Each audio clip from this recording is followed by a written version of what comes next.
नमः समयसाराय स्वानुभूत्या चकासते चित्स्वभावाय भावाय सर्वभावान्तरच्छिदे। I bow to the purest soul, absolutely free from the karmic matter,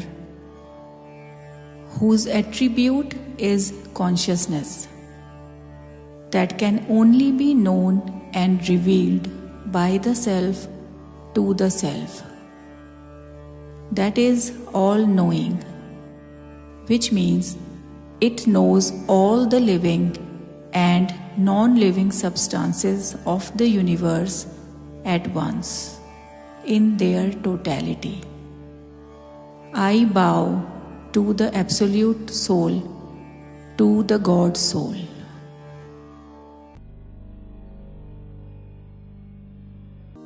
In the previous episodes, we studied how the soul and karma act as instrumental causes to initiate changes in each other, and how they transform because of their own ability to change. In the last episode, we discussed how karma gets reflected through the soul, and we learned the way a crystal, being transparent, reflects the color of its surroundings. The soul reflects different types of karma through its doings. Now the teacher describes another universal reality that answers the query of why the soul and karma interact with each other in the first place. To clarify this teaching, we will now take guidance from the scholarly work Atmakhyati by Acharya Amrit Chandra, who decoded Samay Sar and other scriptures of Acharya Kund Kund almost after a century. He gives the term Nimitt Naimittik to portray the eternal bond between consciousness and matter. Here Nimitt means the instrumental cause, and Naimittik implies the ability to be that on which the instrumental cause can work.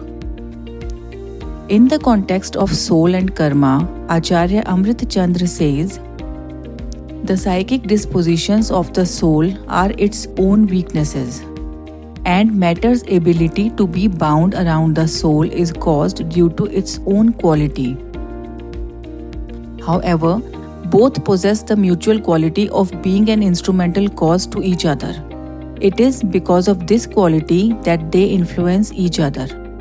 This is the eternal truth that the soul and the matter share the Nimitt-Naimittik relationship. Let's simplify this teaching by using some examples. The dough and the chef who knead it share this bond. The chef is one of the instrumental causes of the dough's binding.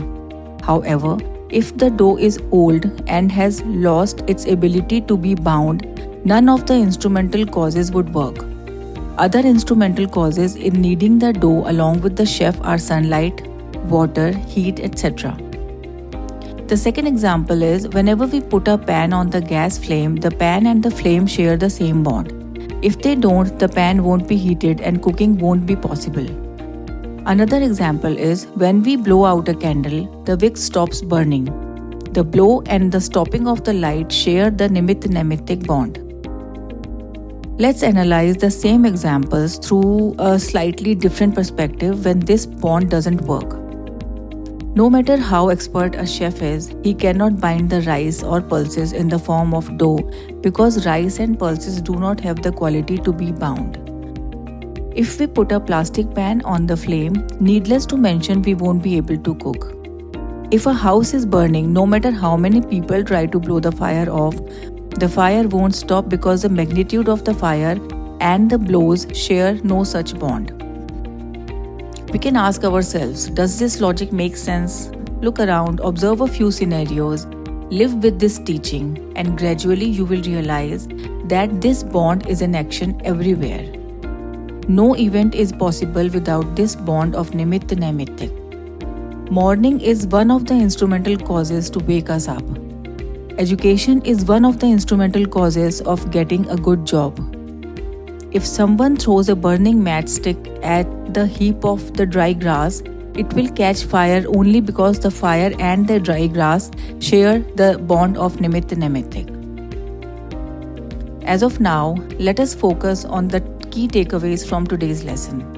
1. Just like the instrumental and substantial causes, the Nimitt-Nemitic relationship is also a universal reality. The potter is one of the instrumental causes in making an urn. It is due to the clay's quality that urn takes shape and stays so. The potter and the clay share the Nimitt-Nemitic bond. An efficient guru and his efficient disciple share the same bond too. Second takeaway from today's teaching is, by understanding the essence of these teachings, we can start minimizing the duo of cause and effect. A conflict and an aggressive reaction share the Nimitt-Nemitic relationship. The conflict is a nimitt to initiate an aggressive reaction in one. However, one can choose not to be the nimitic. Third, we notice that instrumental causes can be many in any occurrence. However, there are only two substantial causes, the soul and the matter. This is the subtle science that in making a pot, the potter's soul initiates the process by being an instrumental cause. The related karmic matter converts itself into the actions followed due to their own ability.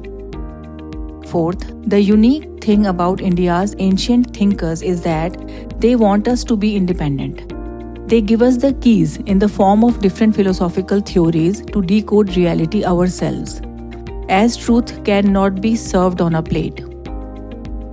Each of us is inevitably equipped with the right knowledge, to get which we have to be the torch bearers for ourselves.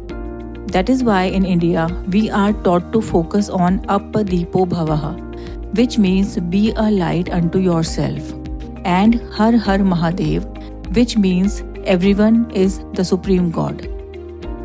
With today's teaching, we have come quite closer to asking ourselves the last question, which is, if the soul and the matter share the beginningless bond of Nimitt-Nemitic, does this mean there is no escape from the drama of cause and effect? As there is always something or the other happening within and without us. Well, we will be dealing with this query in the next episode. Now, let us move towards meditation. Close your eyes. Take a few deep breaths. Inhale deeply through your nose and exhale through the mouth.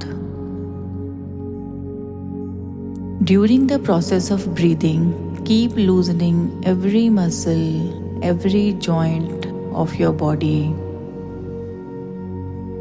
And now, ponder. I am now equipped with this knowledge that I am the substantial cause for my actions and reactions. If the happenings in my surroundings and relationships provoke or make me angry, it is due to my weakness. Because till now I have identified myself with my emotions. Through studying Samay Sar, I now know that my psychic dispositions, my emotions are not me. Instead, they are the unwanted guests who arrive, stay for a certain period, and depart. The occurrences within me and around me and my weaknesses share the Nimitt-Nemitic relationship. By improvising on my substantial cause, I can choose to lessen creating causes in return for effects. This is the gateway to becoming an extraordinary soul from an ordinary soul. From the average soul to the absolute soul. I willfully choose to walk on this path of equanimity.